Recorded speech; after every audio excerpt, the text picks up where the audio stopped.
Hello everyone, আসসালামু আলাইকুম। Welcome to my YouTube channel home cook with সাথে। আজকে আমি আপনাদের সঙ্গে শেয়ার করব কিভাবে খুব সহজে আর খুব সামান্য উপকরণ দিয়ে মাটন কষা রান্না করা যায়। তো চলুন, সবার প্রথমে নিয়ে নিয়েছি একটা কড়াইয়ের মধ্যে দিয়ে দিয়েছি কিছুটা পরিমাণ পেঁয়াজ কুচি, কয়েক টুকরো আলু, একটা তেজপাতা আর দুটো কাঁচা লঙ্কা।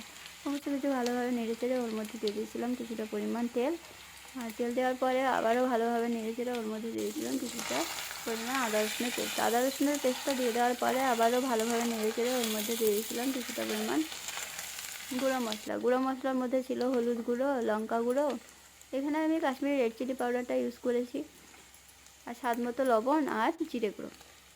সমস্ত মশলা ভালোভাবে কষিয়ে নেওয়ার পরে আমি এর মধ্যে কিন্তু দিয়ে দিয়েছিলাম আগে থেকে ধুয়ে জল ঝরিয়ে রাখা মাটনটা। তো মাটনটা দিয়ে দেওয়ার পরে কিন্তু আমি একদম লো ফ্লেমে কিন্তু মাটনটাকে ভালোভাবে কষিয়ে নিয়েছি। তো কষিয়ে নেওয়ার পরে দেখুন আমার মাটনটা অনেকটাই কষানো হয়ে এসছে। তো কষানো হয়ে যাওয়ার পরে আমি এর মধ্যে দিয়ে দিয়েছিলাম চিনিটা আপনারা চাইলে স্কিপ করতেও পারেন, কিন্তু চিনিটা দিলে পরে ফ্লেভারটাও খুব ভালো হয় আর কালারটাও খুব ভালো আসে।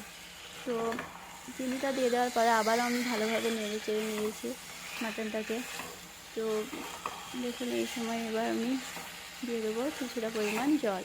তো জলটা দিয়ে দেওয়ার পরে কিন্তু আমি মাটনটা ঢাকা দিয়ে রেখে দিয়েছিলাম, ওই 10-15 মিনিট মতো আমি ঢাকা দিয়ে রেখেছিলাম। তো 10-15 মিনিট পর আমি ঢাকা খুলে দেখছি মাটনটা সেদ্ধ হয়ে গেছে, আলুটাও সেদ্ধ হয়ে গেছে। কিন্তু যেহেতু আমি খুব বেশি ঝোল করব না, সেই জন্যই আমি কিন্তু আবারও লো ফ্লেমে মাটনটাকে ঢাকা দিয়ে রেখে দিয়েছি। তো দেখুন প্রায় মাটনটা কিন্তু হয়ে এসছে।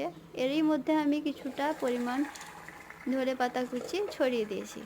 তো ধনেপাতা কুচি দেওয়ার পরে দেখুন আবার একটু নেড়ে চেড়ে নিয়েছি, কিন্তু মাটনটা কিন্তু হয়ে এসছে আর কালারটা কি সুন্দর এসছে দেখুন, গন্ধটাও কিন্তু অপূর্ব এসেছিলো আর খেতেও কিন্তু দারুণ টেস্টি হয়েছিল।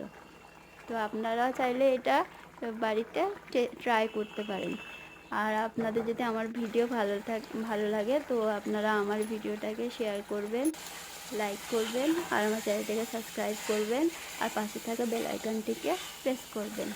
তো হাফিজ, সবাই ভালো থাকবেন, সুস্থ থাকবেন।